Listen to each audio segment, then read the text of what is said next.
Hi, this is Wayne with Wayne's World, Built by Real Estate. Hey, I just wanted to talk to you. I've had some questions recently in regards to selling a home. I've had some customers, actually just had a conversation just a half hour ago with another customer who was asking about the impact of selling a home. This particular case was a home that was a rental property. Wanted to know what the impacts would be. And of course, I'm not an accountant, I'm not an attorney, but the IRS has specific rules and specific guidelines of what it is needs to be done and how it is you pay taxes on investment properties. Or if it's your primary residence, you don't have to pay taxes if you have a gain up to a certain point. The first thing I was going to talk about was investment properties. On investment properties, you would pay income tax on the gains of the property. This means whatever you paid for it, plus capital improvements. That number is subtracted from the net of the sales price. That means after all closing costs and everything else. That amount of money would be subject to whatever your capital gains rate is at. The majority of people are in the 15% bracket when they have investment properties, but if you're in a low enough tax bracket, you can actually have zero tax. Depends on what your tax bracket is individually. Second thing you got to consider also is that with that, you also have to recuperate the depreciation you've taken during the life of owning the property. So when you filed your taxes, you took a depreciation deduction.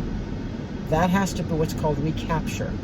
So for instance, if you took off $5,000 every year for the value of your home as depreciation, it's a non-actual outlay, but it's a deduction on your tax return, you have to basically pay the tax when you sell the home unless you do a 1031 exchange on the home.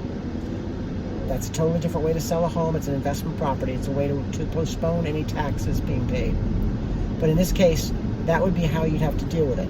And it does depend, because the recapture rate is at your normal tax rate. Whatever tax bracket you particularly in, that's the rate you're going to pay on the amount you're recapturing, or the amount you're basically you've got a tax write-off over the number of years you own the home. You're now paying the tax on that money that you wrote off all those numbers of years. In regards to a primary residence, if you've lived in it, the IRS is pretty simplistic here. If you've lived in it 2 of the last 5 years, and it was your primary residence 2 of the last 5 years, and you have not taken a primary home deduction in the last 2 years, then you can sell a home for a single person with a gain of up to $250,000. For a married couple, it's up to $500,000. And pay no taxes on that money.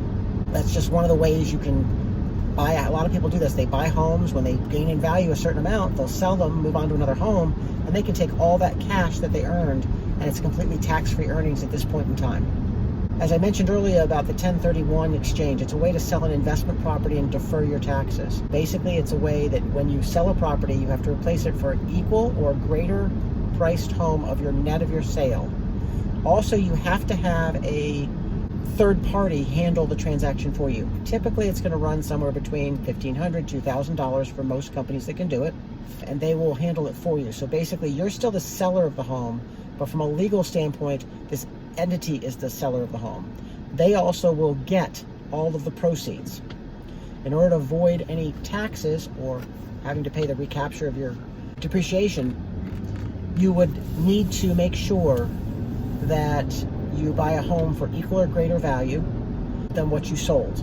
You can also divide it up into multiple homes. Just say, take for instance, you bought a house for $250,000 10 years ago, and now it's worth $550,000. You want to go ahead and sell that, and you're moving to an area where homes are less expensive. You could replace it up to with 3 other homes of equal or greater value as a group, and then that gain you had would be distributed among those homes, so the basis of all the homes you bought would all be reduced. And this has to do with future depreciation and gains in the future. But I hope that helps you out. I get questions, a lot of this kind of stuff from my customers and from clients I work with. It's rather simple. Don't forget to subscribe. Also, if you've got any questions, don't forget, send them over to me, and I'll be love to go ahead and answer them and help you out. Thanks.